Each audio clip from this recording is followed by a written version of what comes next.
All right. Good morning, everybody. Today is Thursday, December 17th, 2015. And this is Before the First Cup with Jules here on UCY.tv. Sorry about that. My mouse was frozen and I was still muted. Happy Thursday, everybody. It is 48 degrees and raining here in upstate New York. And I have a big surprise for you today. We have Mr. Brandon Turbeville on as guest. Good morning, Brandon. How you doing? Good morning, Jules. I'm doing all right. How about yourself? Pretty good. It's Thursday. I got a lot of sleep last night, so I am energetic. Let's see. We left off yesterday. I doubt we're going to continue here. Talking about surveillance, behavioral patterns, and how they are using behavioral patterns to be able to surveil you. AI algorithms and the Internet of Things. We're going to change gears just a little bit today. Brandon wants to get us caught up on Syria and maybe talk a little bit about the GOP circus we saw live on TV the other night. That was kind of amusing. I enjoyed it. Well, it's with definitely my potato a circus. chips and beer. Huh? It's definitely a circus. Yeah, it definitely was a circus. Somebody should follow these guys around with a shovel. Right. Yes, a big shovel and a baggie. Well, where do you want to start? Do you want to start with the clown show, or do you want to talk about the Syrian situation first? It's up to you. Let's start with the clown show because it was probably the easiest of the two. Yeah, we don't have to go very far with that, I guess. If anybody watched the debates, there were two debates last night, and we had the kiddie round with Lindsey Graham and Rick Santorum, and the other two whose names are so irrelevant that they escape me.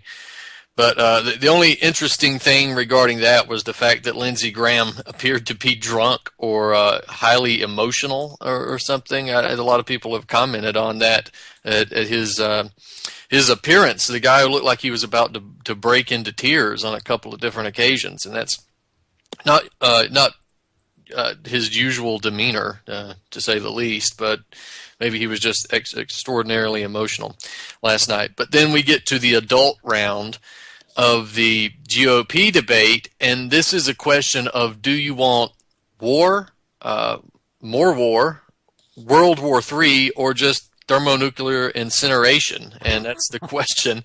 Do you want surveillance like we have it today, the police state, the surveillance state? Do you want more surveillance state, or do you want total surveillance? That's the question. There's nobody that has a reasonable idea of that, of what that should be. And then, of course, the question of fascism.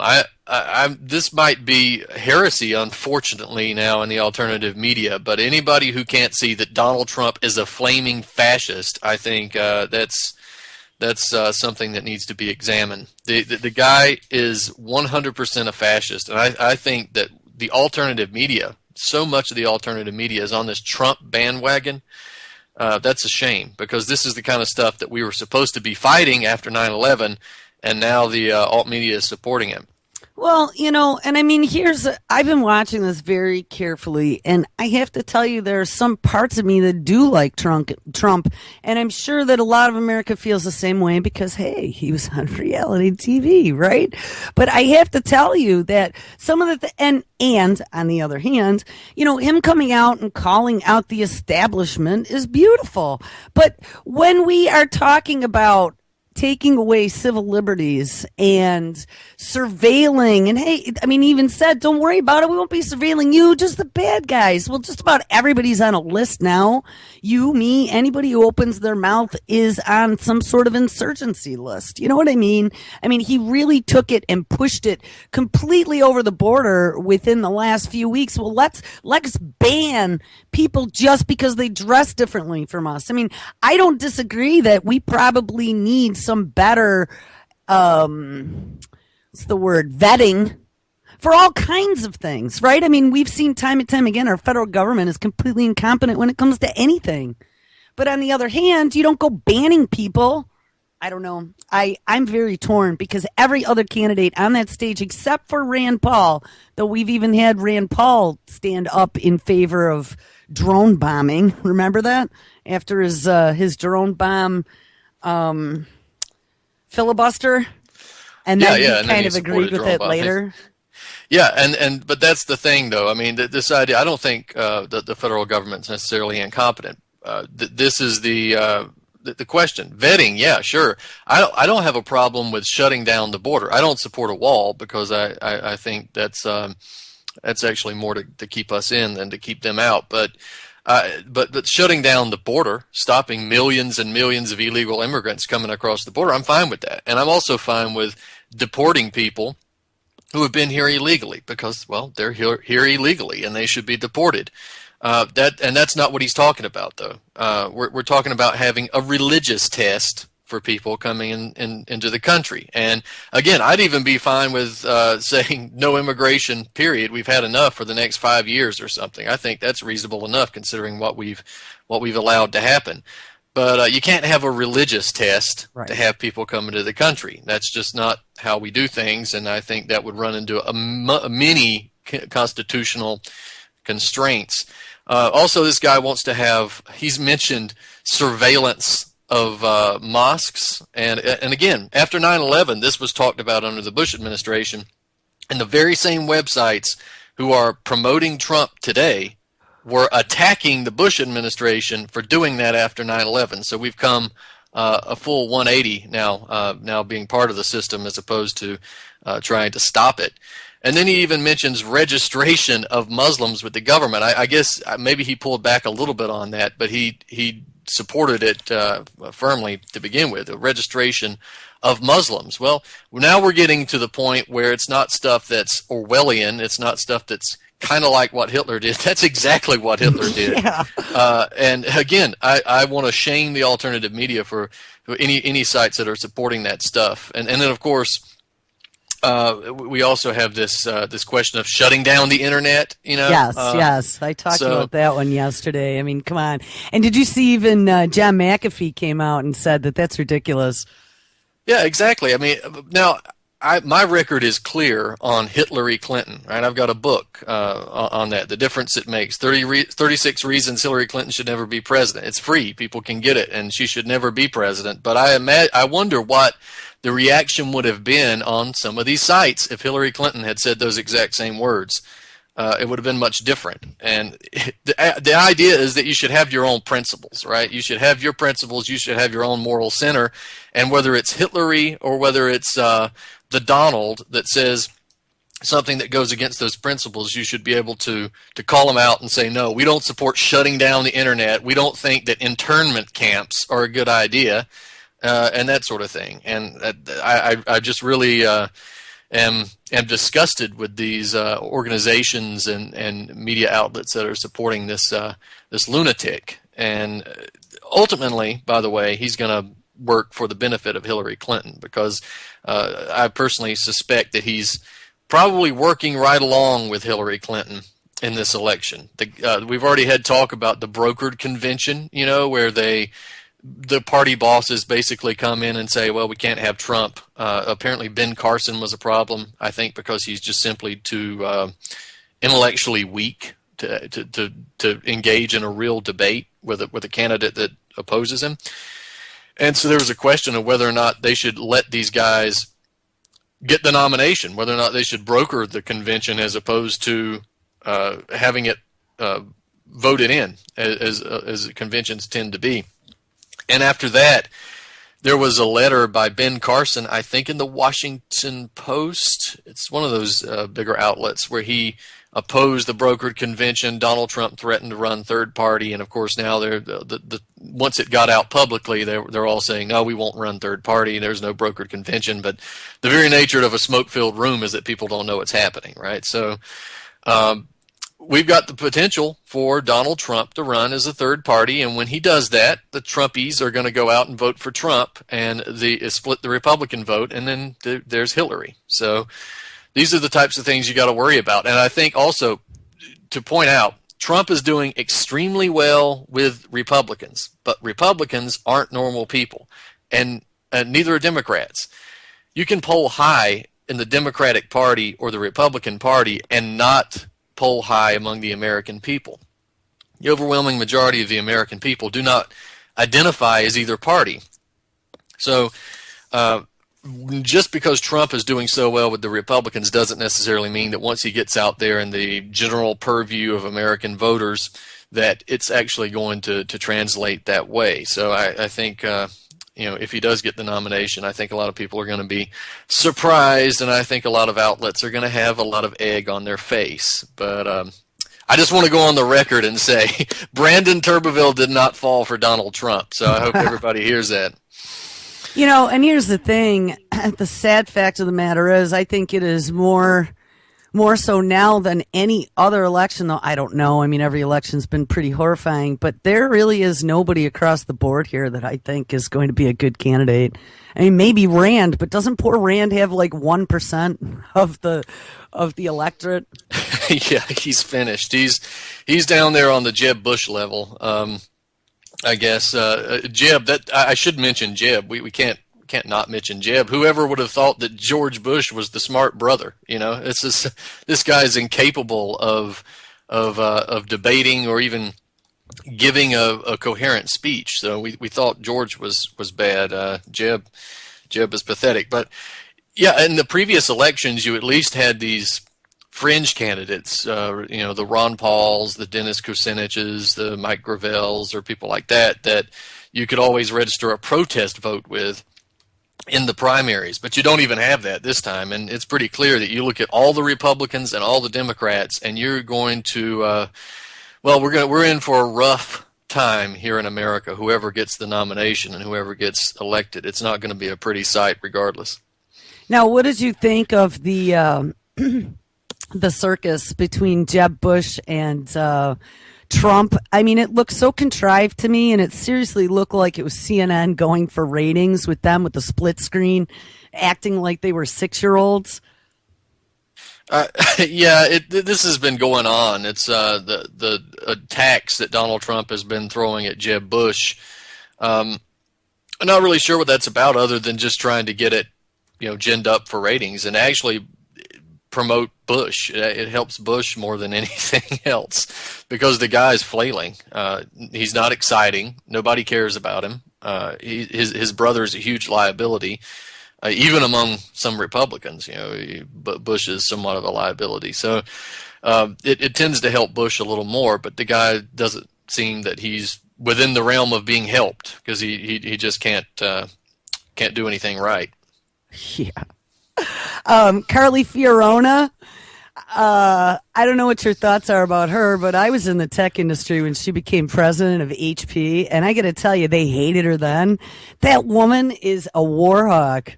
Do you see those claws? Oh yeah, she's a Skeksis. She really her calls, and this wasn't this debate, but the previous few debates, where she essentially said that she wanted, in order to solve the situation, the tensions with Russia, she would put planes on the border with Russia. She'd put the missile defense system aimed at Russia. She would do all these things to Russia. She essentially called for thermonuclear war without saying, I want thermonuclear war. She just said, we're going to basically press the button, see what happens. This woman's insane. She really wants World War III. She's called for it in so many words on a number of occasions. And yeah, as far as what she did in the when she was with HP, she brags about how she worked with the NSA to help spy on Americans. Essentially, how she had the public-private partnership with the NSA. She said that too. She admitted it. She was friends with all of them. She's bragging about it, and I think the most frightening part is that this stuff actually gets support. That people can brag about working with the surveillance state, that people can brag about supporting war, that people can brag about their fascism, and that actually increases their poll numbers. That's frightening. That's the worst part about it. At one point, I think they would have been laughed off the stage, but today that increases their poll numbers. Yeah, and that's what they want. I don't think she's going to win. Thank goodness. No, I don't think she's got it either. She's not going to do it. She's already had her time in the sun, and really at this point we're talking about, it's still too early to really call who's going to get the nomination, because they all go through these little cycles where they get more attention, where the media says, "Oh, look, Ted Cruz is surging. Well, he wasn't surging until you told us he was surging. So they all go through this process where they get more attention. They get to lead in the polls for a week, and then the next guy comes up and leads in the polls for a week. Unless you're Jeb Bush or Lindsey Graham or Rick Santorum, and then you're pretty much finished. But now, did anybody at the Republican debate talk anything about Syria? Because I don't remember anyone really getting any type of tough questions. They did. They did talk about Syria, and most of them called for a no-fly zone in Syria, which means I did hear that you're calling for a no-fly zone. You're going to have to bomb the Syrian military. You're going to have to bomb the Syrian Air Force. And there are other planes flying above Syria that might not obey the rules that you're going to have to shoot down, like the Russians. And that means you're going to have to enforce a no-fly zone against Russia. So anybody wonder what that leads to if you start shooting down Russian planes? Turkey's already done it and played with fire themselves. But now we have these Republican candidates calling for a no-fly zone over the entire country. So that's a step toward, again, World War III. Not to be too dramatic here, but that's essentially what it is. And I saw this morning Putin came out on France 24 and said, of course, that he supports the initiative of the United States, but we're still pointing at Russia saying, well, you should get out of the way and let us take care of this. Yeah, well, what Putin is just simply using international relations words, right? This is just words. We had Kerry saying that the United States and Russia largely see eye to eye, and we're working toward the same goals. That they agree on a political transition. That a political transition must take place. But that's not really true, right? They agree that there can be a political transition, but Kerry, they say Kerry has softened his stance. That was the headlines in the media 2 days ago. John Kerry softens his stance on Assad, that Assad doesn't have to go. Well, that's not what John Kerry said. We've been through this before. This happened last year. It's not what Kerry said at all. Kerry said that they support a political transition, and that at some point Assad is going to have to go. It doesn't mean that he has to go immediately, because the Russians aren't going to allow that to happen, but that Assad has to go at some point. The Russian position is somewhat different. They say, yeah, political transition, but Assad can stay if the Syrian people decide that he can stay, and the Americans are not going to play that. Their claim is that Assad has to go whether the Syrians want him or not. And so there hasn't been a change in position. We're still going into these talks where there's no change in position between the Russians or the U.S. But since they can both say that they want a political transition, they can both tell the world that we're on the same page here. We support the initiatives. We want to work together and all that stuff. In the background, they know damn well that they don't want to work together and that they have the different type of positions here. There were talks that were taking place recently. They were organized by Saudi Arabia. I don't know if you saw this, where they had around 100 opposition groups, because they were going to they're going to attempt to create what they call a unified opposition representative or delegation for these talks to go in and debate and act as a delegation to the United Nations and to the international community regarding the situation with Assad.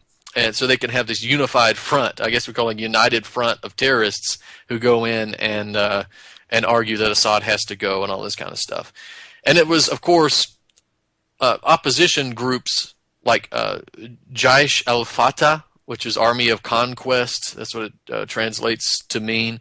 And, of course, you've got in Jaish al-Fatah, you've got a number of terrorist organizations that are Al-Qaeda and ISIS openly admitted to be these groups, and all these groups are essentially savages and rapists, murderers, beheaders, all these people who are going to this delegation, and they couldn't even agree on the terms of the delegation. So even that was a failure, because a lot of them argue that they should have Al-Qaeda proper there. They should just have groups that were called Al-Qaeda. And they couldn't agree on that. They all agreed that Assad had to go immediately before any talks could could begin. So that was a miserable failure, but it shows you the side that Saudi Arabia is clearly on. So all these talks, there's some talks that are supposed to take place tomorrow between the Russians and the United States and a couple of other countries, and they're supposed to be debating this issue about the political transition. So I suspect that we will see some type of long drawn-out debate that ends in nothing yet again, and then we'll see an intensification of some type of military action in Syria. That's what I suspect. Anyway, it's kind of hard to predict. There's been some strange developments regarding the American forces. The United States has just removed 12 planes from the Incirlik Air Force Base in Turkey, which has got a lot of people scratching their heads, right? The United States has pushed and pushed and pushed in Syria. Now they're taking 12 planes out. But in all fairness, these planes are being replaced by planes that belong to Britain and France and Germany and the rest of NATO. So I wouldn't say that this is an example of the United States pulling back as much as it is reallocation of resources. Now, something that happened over the last week or two also is, didn't we have a few more countries vote to start bombing in Syria? I saw France started, right, since we talked the last time. Germany's involved now, and the UK. Yep, they've all voted to go in. France did that some time ago after the Paris attacks, and then we had the UK voting to do that. Jeremy Corbyn just totally laid down and allowed that to happen.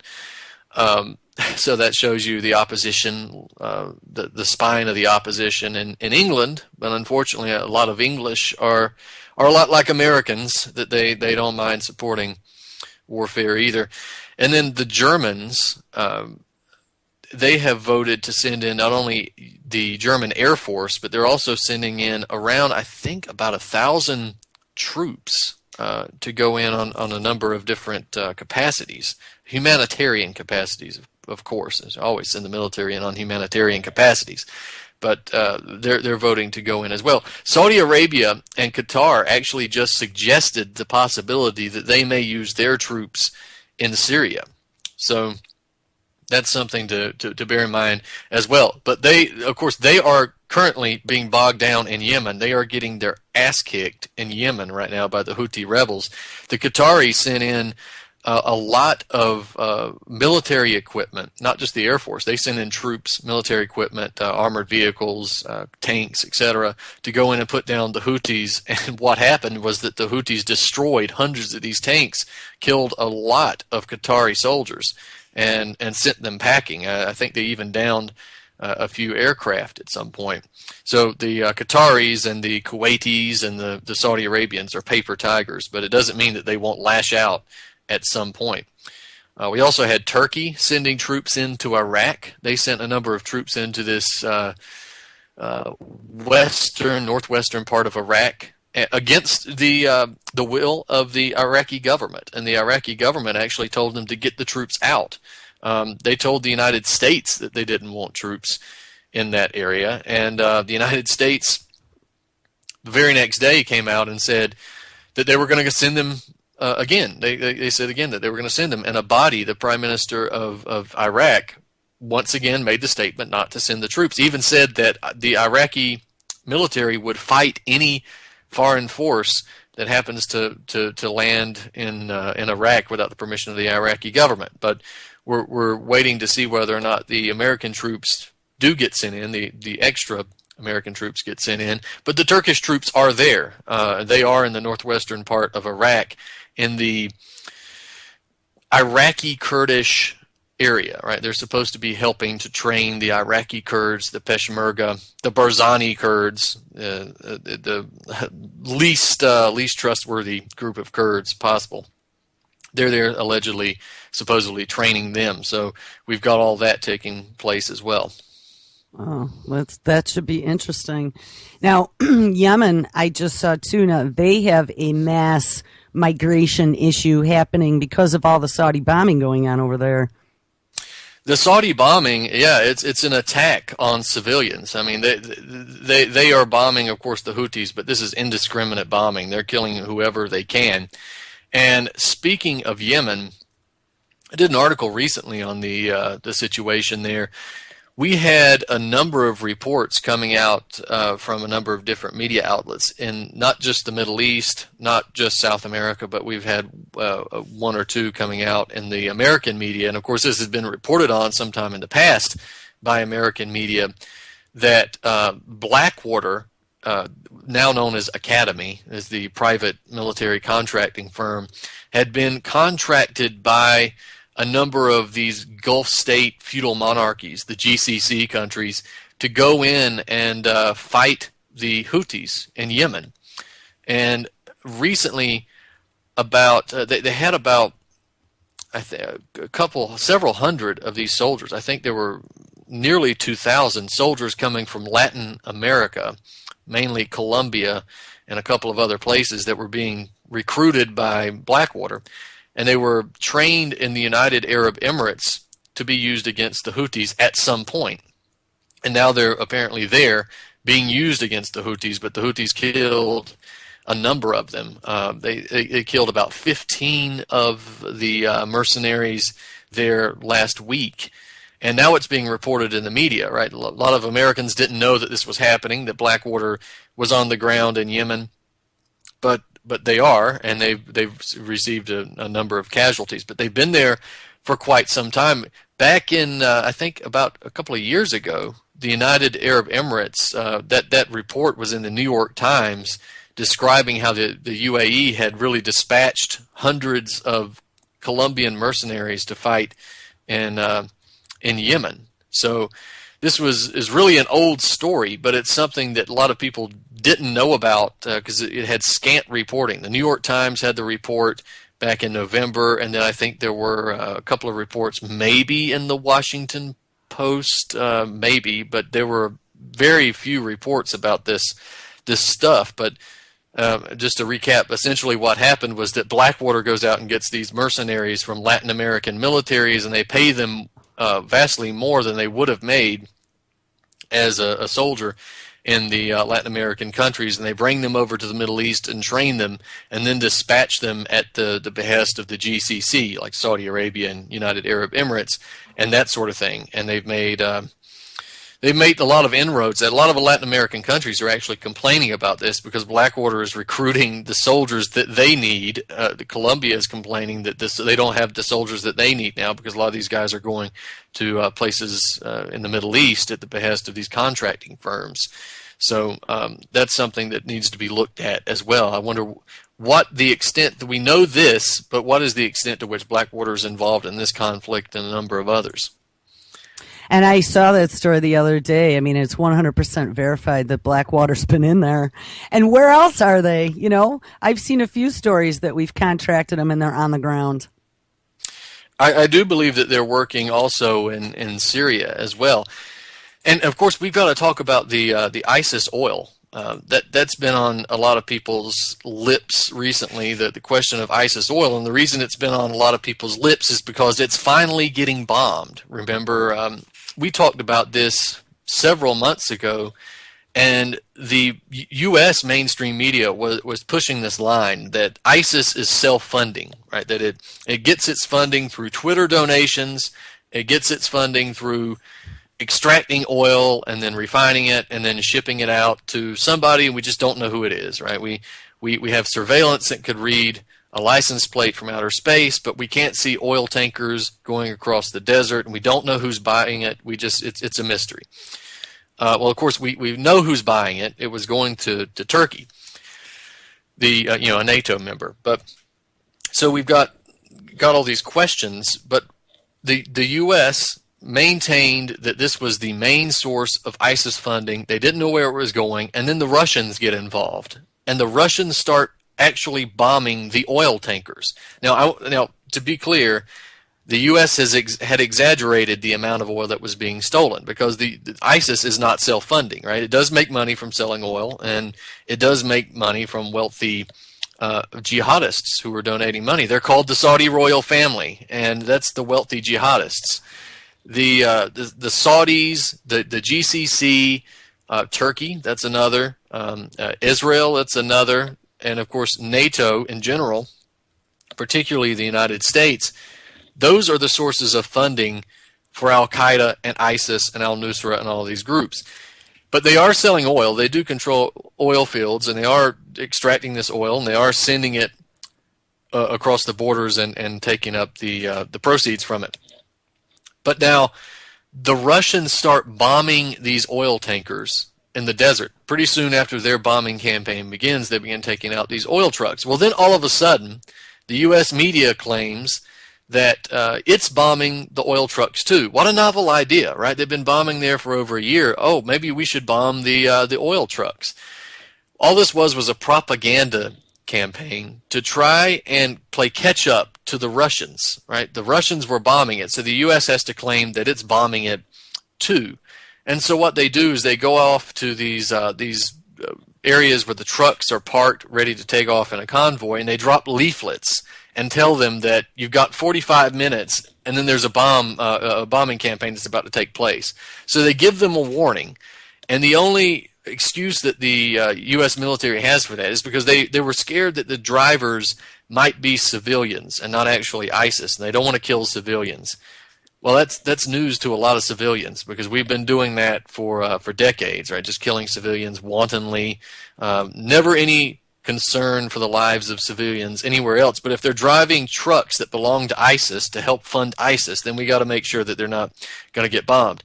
So they drop leaflets off, and they come back later to bomb the trucks. They bomb a few, and then they go home because they, quote, ran out of ammunition. And that's the excuse, right? And I saw a story about, the U.S. might be running out of ammo. Yeah, sure they are. Really? Yeah, I bet. So that was the excuse, that they ran out of ammo, that they couldn't bomb any more of these trucks. But now the Russians are really bombing the daylights out of these trucks, and they say the response now from the U.S. Media is that, they don't sell that much oil. It's not like it's that big of a deal. They're just bombing some trucks. They don't have that much in them. And the reason they're doing this is because I should mention, when the U.S. media showed pictures of the American bombing of the ISIS oil trucks, it was actually footage of the Russians doing it. Right. But that was also NPR, National Pentagon Radio, took advantage of that. They were the most notorious in using that footage. But now the media is trying to downplay the amount of oil funding that ISIS has gotten, even when they tried to play it up several months ago. And they're also claiming they have a narrative for who is buying the oil from ISIS. Could you have any guess who the U.S. media is trying to blame for buying the ISIS oil? Yeah, I saw both of those. So Russia's saying Turkey's doing it, and the U.S. is saying, no, Syria's doing it. They're saying it's Assad. Yeah, it makes a lot of sense, right? Assad buying oil from ISIS makes about as much sense as a Jewish organization buying bread from the Nazi Party. This doesn't make any sense at all, right? If Assad needs oil, that's true, and ISIS needs funding. Well, they do, but they have that, so they don't need that much. But so if that's the case, then ISIS would be better served to prevent Assad from getting the oil because that's what he needs the most. And Assad would do well to not fund the people that are trying to overthrow him. So it doesn't make any sense. There's no actual evidence for this either. So I went through this in an article to try to go through it and try to see if there was any credible evidence to this at all. And there's not. The only evidence that they want to provide for saying that Assad buys oil from ISIS is this guy George Haswani. He's an oil guy. He owns a number of oil companies there in Syria, and he apparently has oil companies, oil leases in the areas of which ISIS now has control. That's it, and there's no evidence to say that he actually has bought oil from ISIS. There's no evidence to show any of that at all. There's no evidence to even show that he's connected to Assad in any way. the only evidence that they've got against Haswani is that are claims coming from Erdogan, the prime minister of of Turkey, or the president of Turkey. Erdogan claims that Haswani is the middleman between Assad and ISIS, and that's it. That's all they've got. Erdogan is a lunatic. Erdogan has been supporting ISIS from day one. So if Erdogan makes the claim, apparently, that Haswani is the middleman, then it has to be true, right? Because Erdogan is obviously a trustworthy source. But that's all they've got in terms of evidence that Assad buys oil. Nothing else. And also, they say that there were about the Syrians refined, or they purchased hundreds, over 100,000 gallons of oil, and they can only account for like 80,000 gallons or something to that effect over last year. And again, all of these claims are just weak, because it's not that the Syrians can't account for it. It's that the trade press, these people who follow oil, this is not even official, right? This is just the private trade press. They can't account for it, allegedly. And I would hasten to point out that it's likely that this trade press is located in the United States, or Britain, or somewhere in Europe. Maybe the Saudis have some of that trade press working as well. They just can't account for about 40,000 gallons of oil, or barrels of oil, that were in the middle of a war zone. And they tend not to keep great records when you're in the middle of a war zone. But there is evidence for somebody else buying this oil, and that is the Erdogan family. All right, we've got Bilal Erdogan, who's the son of Recep Tayyip Erdogan, the president of Turkey. Bilal he owns a number of maritime companies. He's got some oil companies, and he's apparently signed contracts with these European operating companies to carry oil stolen from Iraq and Syria to different Asian countries, and one of them is Japan. And all this stuff goes through Turkey, and it goes through the Iraqi Kurdish areas. So essentially, if they steal oil in Syria and they steal it in Iraq, it'll go through Iraq and into the Barzani Kurd area of Iraq, and then on from there into Turkey, where it's purchased. The money changes hands, and then it goes from Turkey to the Ashdod port in Israel. That's where it goes, and from there it goes on to places like Japan. Bilal has these companies who own special wharfs in Beirut and Ceyhan, that they have these crude oil smuggling routes there. We had the vice president of the CHP, the Turkish Republican People's Party, Gürsel Tekin. He's gone on record, and he stated that the oil was being smuggled into Turkey via BMZ.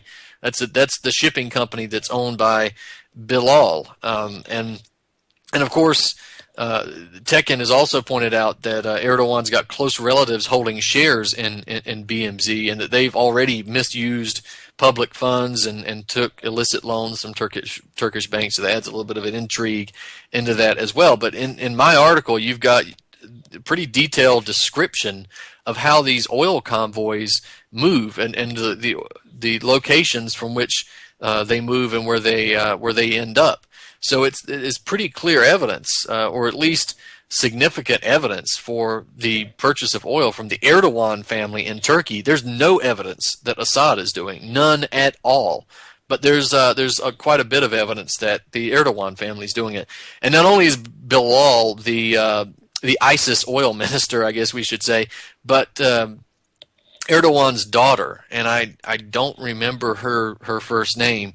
She's sort of the Florence Nightingale for terrorists, right? She runs a hospital in Turkey for wounded terrorists, and it only treats wounded terrorists. It doesn't treat civilians. It doesn't treat Syrian military. I don't think it even treats Turkish military. It treats terrorists, death squad fighters. So that shows you the allegiances of the Erdogan family, and the stupidity of this narrative that Assad is buying oil from ISIS. I saw a few things too. OPEC just recently opened the floodgates. Did you see that? Where they pretty much, normally they'll set like pumping amounts, right, that they're allowed to pump, but they pretty much just opened the floodgates and said pump whatever you want. And they're now calling for crude to drop to $20 a barrel. Did you see that? No, actually, I did not see that, but I know we've got some big shakeups coming in the economic realm pretty soon. If that happens, then that's going to be one of those shakeups. And what about too? I saw the Twitter accounts. Did you see the story about the Twitter accounts for ISIS? And they seem to have traced back the IP addresses to some UK company that then provisioned them for a Saudi company. Yeah, they actually, some of them go back to directly to the British government. So again, that shows you the reason why, if you're running a protest against the the Federal Reserve or the Bank of England, that you could get your Twitter account shut down if you're trying to communicate with other activists. But if you're ISIS and you're talking about beheading teachers in France, or you're talking about whatever number of terrorist acts that you want to commit, they just can't seem to figure out how to shut the Twitter account down. Well, it would be hard to do if it belongs to the British government. Right. So, and this shows you also, again, the idea of Twitter donations. Where's all this stuff coming from? How can you donate to ISIS? Does anybody know how you donate to ISIS on Twitter and you don't get caught? Right. I thought, what's all this NSA surveillance? Wait, it might have to do with encryption. We got to get rid of all the encryption, and then we can figure it out. That must be it. Encrypted Twitter conversations, I guess.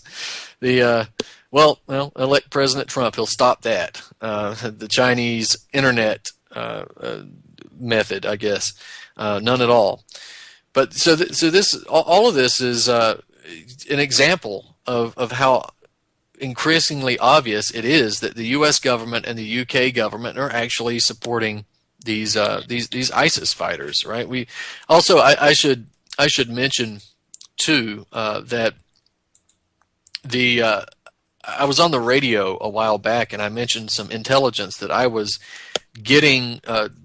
receiving myself regarding what the U.S. was actually bombing in Syria. And I revealed that, and I think people were pretty surprised when I said that a lot of the American bombers are actually, they're doing one or two things, well, one of three things. One, either bombing the Syrian military or Syrian civilian infrastructure in Syria, or they're simply going out and dropping bombs in the desert and hitting nothing and then coming back to the base, or they are just going out and coming back in without dropping any bombs at all. And lo and behold, it was reported a congressional investigation or congressional hearing where they were discussing with Colonel Steve Warren, I believe it was Steve Warren that they were talking with. Congressman Ed Royce asked him about some of this because he was apparently getting some of the same intelligence. And he asked them, I have the quote right here, this is what Royce says. He says, "You went 12 full months while ISIS was on the march without the U.S. using that air power, and now as the pilots come back to talk to us, they say 3/4 of our ordnance we can't drop. We can't get clearance even when we have a clear target in front of us." Well, that's what I was being told, right? That the pilots were going out and either being told to drop a bomb in the desert or being told that they can't drop the bomb on this target even though it's clearly ISIS. They can't get the clearance to do so, so come on back to the base. Now, the U.S. has proven time and time again that it can destroy virtually anything, right? We've done it to countries. We've done it to a lot of other things as well. You're going to tell me that we can't bomb some savages in the middle of the desert? That's beyond belief, right? The Russians are proving that it can be done. They're doing it, but the U.S. is having its pilots come in without clearance to bomb ISIS. So I just wanted to point that out as well. That goes along with what we're talking about in terms of the Twitter pages coming back to the British government and countries like Saudi Arabia, and the lack of ammunition to bomb ISIS oil trucks and that sort of thing.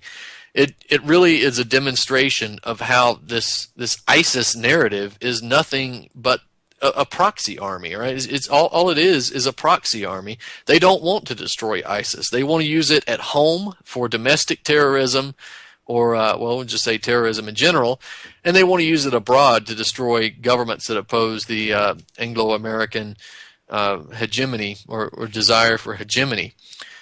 And speaking of using it at home, the San Bernardino shooting. I think we should just briefly mention that we have a classic false flag situation here, because these two people who were supposedly had gone on the rampage showed absolutely no signs of that they were showing signs of being radicalized, right? They showed no signs of this. They showed all the signs that they intended to go on with their lives as normal, like Muhammad Atta, when all his signs pointed to the fact that he thought he was going home at the end of the day. Now we have these two individuals who, one was a health inspector, I believe. The other, I don't quite know what she did, but they were married. They just had a child. They had quite a nice life together, and there were no signs at all of this. And we also hear reports of 3 white males getting back into a car and escaping, that they were involved in the shooting in some way. And of course, a drill that was happening right at the same time of the shooting. So we can see the hallmarks of a false flag attack. And once you start seeing drills happening at the exact same time as the terror attack, you can look at that and kind of see that, this is where we're going. You don't have to call everything a false flag, but when you see that, I think that's generally a hallmark. Well, that's the thing. Like, how ridiculous is it that every one of these events we can look at, and like your first response when you're watching the bull that's coming out of the news is, oh my God, it's a false flag. Look at how fake this is. But it absolutely is. Yeah, well, that's the thing, is that you have to look at situations like this. You can't go and look for every conspiracy, right? That's not how you do research. You don't go out and look for a conspiracy, but you can't ignore the ones that you find. And when you look back at these types of things, you've got to have some type of historical context and look back and say, are these types of attacks generally lone wolf, organic terrorism, or are they state-sponsored, or are they false flags? And unfortunately, the history that we have in this country and many others is that they're state-sponsored and that they're false flags. So if you look back and just say, based on the track record of the United States government, the attacks that happen here, this is most likely a false flag, and that's entirely legitimate to do.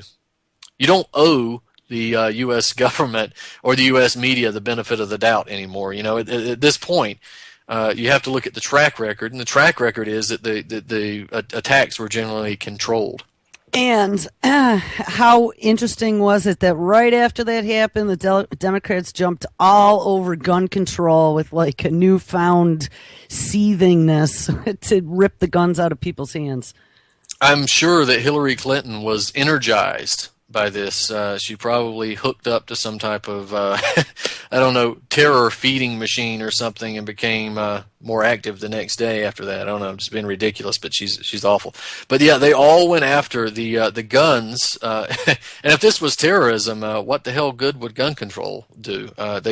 France has got entirely, basically entire gun control over the entire country, and they got tons of guns in there, didn't they? They went on a rampage and they killed several hundred people, or a few hundred people. So didn't do any good there, and preventing people from owning weapons legally obviously wouldn't do anything at all. But wait, did you see that they tied some of the weapons in France to, I don't know if he was a gun dealer or an FFL in Florida? Oh, no, I didn't see that. That was just recently. But yeah, that's what I thought then, was like, oh, now they're going to be able to make a dotted line right from terrorism to gun selling in the United States. How convenient is that? And unfortunately, this type of infantile propaganda works. I remember, after 9/11, there were the anti-drug campaigns that said if you bought pot, you were funding Al Qaeda. So this is what it said. You buy a gun and you're supporting people who support ISIS, despite the fact that most gun dealers are actually pretty conservative people who generally despise ISIS. But regardless, yeah, I guess they're trying to tie that in some way. But a lot of these guns came through Germany and for the Paris attack. So I didn't know the Florida thing was being tied in. But all of this is being tied in now. I guess owning your own weapon, the Second Amendment now is supporting ISIS, and of course, Hitler is not the only one out promoting gun control. The Burn is out supporting it as well, and we'll call him Bernie the Bomber, right? Because he supported the war in Yugoslavia and Kosovo, and he thinks Saudi Arabia should have a greater role in the Middle East, right? I guess Bernie's so upset about the war on women here at home that he constantly harps about, that he calls the war on women. He was too busy working on that to look at the real war on women in Saudi Arabia. He thinks that they should spread that crap across the Middle East. He's fine with that. He also supports the Syrian rebels, so that should tell you a little bit about Bernie the Bomber there. Not a fan of him either. But no, it's funny to point out how they not only went after the gun control issue, but that they tied it into terrorism now, because this wasn't. If you looked at the early media reports, they tried to get as much in as they could. Right? Was this some militia guy who was out rampaging for some unknown reason? Was this some type of crazy white supremacist that was out shooting people? And then it became, no, it's ISIS, and it's because people can have guns. And actually it happened in California, right, with the some of the toughest gun laws in the country, I guess. Right. We're overlooking that, but it's entirely insane. And unfortunately, whoever we get to take over the reins of the marionette in chief in the next election is going to be just more of the same, just worse. Yeah, I think it's going to be a blast. You have predictions for 2016? Who do you think's going to get the nomination? For the Republicans? Yeah. It's still too early to tell for the Republicans. The Democrat, it's Hillary, hands down. But the Republicans, it's still a little too early to tell. I don't think Carson's going to get it. I don't think Trump's going to get it either. I think you may have maybe a Cruz, a Rubio, or somebody like that getting the nomination.